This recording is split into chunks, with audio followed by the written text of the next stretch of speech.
Кои се докторите кои со помош на еликсир работеле секој ден по 24 часа и земали по 10.000 евра плата? Откако премиерот вчера од собраниската говорница ги обвини дел од лекарите за злоупотреби и наплата на фиктивни дежурства, прашањето денеска, освен јавните обвинувања, што конкретно презала власта за ваквите злоупотреби? Министерот за здравство не сакаше да открие за кои здравствени работници и установи станува збор, ниту пак конкретно одговори дали и какви казни ке следуваат, но тврди дека информациите ги имал во рака. Во иднина најави дека ќе бара со отпечаток на прст да се регистрира влезот и излезот на здравствените работници.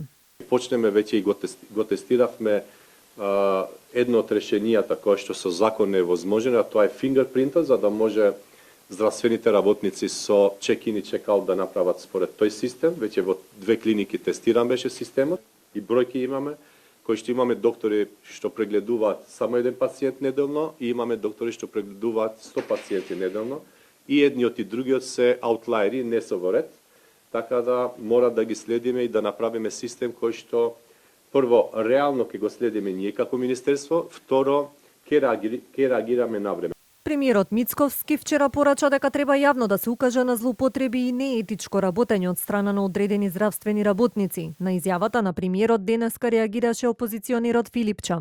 Христијане, за разлика од тебе, што цел живот ништо не си работел, ние сме работеле и сме дежуреле и 24 часа и повеќе денови консекутивно во неделата и моите колеги имаат право со работа да заработат, затоа што ние не случајно изголемивме платите и дежурствата на лекарите за да имаат достоинствен живот. Ти не си тој кој што ќе каже колку докторите треба да заработуваат.